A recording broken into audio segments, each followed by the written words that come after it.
आज हम आर्टिकल 52 भारत का राष्ट्रपति होगा। आर्टिकल 52 में कहा गया है कि भारत का एक राष्ट्रपति होगा। ठीक है, राष्ट्रपति के बारे में आज हम पढ़ेंगे। देखो, लोकतांत्रिक शासन प्रणाली ये दो प्रकार की होती है, एक संसदीय सरकार, एक अध्याचात्मक सरकार। ठीक है, देखो संसदीय सरकार के अंदर क्या आता है? राष्ट्रपति कार्यपालिका का औपचारिक प्रमुख होता है। संसदीय सरकार में बताया गया कि राष्ट्रपति है वो कार्यपालिका का औपचारिक प्रमुख होता है, जबकि वास्तविक शक्तियां मंत्रिपरिषद में निहित होती हैं। जैसे मंत्रिपरिषद का प्रधान कौन होता है? प्रधानमंत्री। अपने यहाँ जो है वो भारत में बताया गया राष्ट्रपति के पास ये शक्तियां, बहुत सारी शक्तियों का वर्णन किया गया, लेकिन राष्ट्रपति सिर्फ दिखावे का होता है। सभी कार्यों का संचालन मुख्यमंत्री ही करता है। कौन करता है? प्रधानमंत्री। भारत में सभी कार्यों का संचालन प्रधानमंत्री ही करता है। देखो, मंत्रिपरिषद लोकसभा के प्रति सामूहिक रूप से उत्तरदायी है। ठीक है, डॉक्टर बी आर अम्बेडकर के अनुसार भारत के राष्ट्रपति की संवैधानिक स्थिति ब्रिटेन के सम्राट के समान है।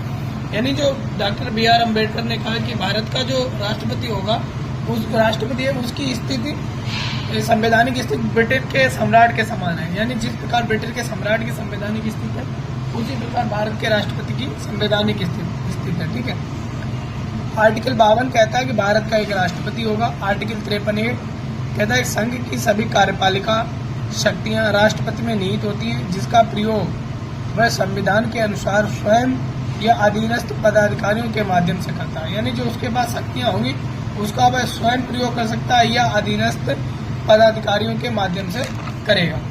ठीक है, आर्टिकल 58 क्या कहता है? आर्टिकल 58 में कहता है राष्ट्रपति पद की अर्हताएं क्या है? भारत का नागरिक हो, 35 वर्ष की आयु हो, लोकसभा का सदस्य निर्वाचित होने की योग्यता हो और लाभ के पद पर न हो।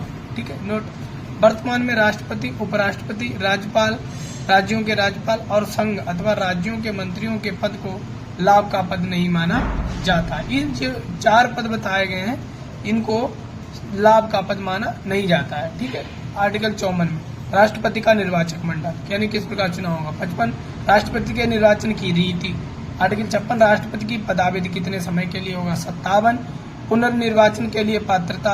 आर्टिकल 59 राष्ट्रपति के पद के लिए शर्तें।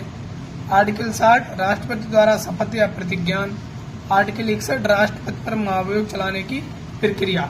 यानी आर्टिकल 61 में राष्ट्रपति के खिलाफ महाभियोग चलाया जा सकता है। आर्टिकल 62 राष्ट्रपति का पद रिक्त होने की स्थिति में उसे भरने के लिए निर्वाचन का समय और आकस्मिक रिक्ति को भरने के लिए निर्वाचित व्यक्ति की पदावधि। ठीक है, आर्टिकल 72 क्षमा आदि की और कुछ मामलों में दंडादेश के निलंबन, परिहार या लघुकरण की राष्ट्रपति की शक्ति। यानी आर्टिकल 72 में कहा गया है कि राष्ट्रपति किसी को भी क्षमा कर सकता है। ठीक है, आर्टिकल 73 संघ की कार्यपालिका शक्ति का विस्तार। यानी संघ की कार्यपालिका शक्ति का विस्तार। ठीक है, जब राष्ट्रपति अपना त्यागपत्र उपराष्ट्रपति को देगा, तब उपराष्ट्रपति तत्काल इसकी सूचना लोकसभा अध्यक्ष को देता है। ठीक है, राष्ट्रपति शपथ लेता है, श्रद्धापूर्वक राष्ट्रपति पद का कार्यपालन करूंगा, संविधान और विधि का संरक्षण, प्रतिरक्षण और परिरक्षण करूंगा, भारतीय जनता की सेवा एवं कल्याण में निहित रहूंगा। ठीक है, राष्ट्रपति के विरुद्ध महाभियोग संसद द्वारा चलाई जाने वाली एक अर्ध न्यायिक प्रक्रिया है। राष्ट्रपति की शक्तियां क्या है? कार्यपालिका शक्तियां, विधायी शक्तियां, वित्तीय शक्तियां, न्यायिक शक्तियां, कूटनीतिक शक्तियां और सैन्य शक्तियां। ठीक है, आर्टिकल 74 में कहा गया राष्ट्रपति को सहायता एवं सलाह देने के लिए एक मंत्रिपरिषद होगी, जिसका प्रमुख पीएम होता है, यानी प्रधानमंत्री होगा। आर्टिकल 75 पीएम की नियुक्ति राष्ट्रपति करेगा व अन्य मंत्रियों की नियुक्ति पीएम की सलाह पर करेगा। ठीक है,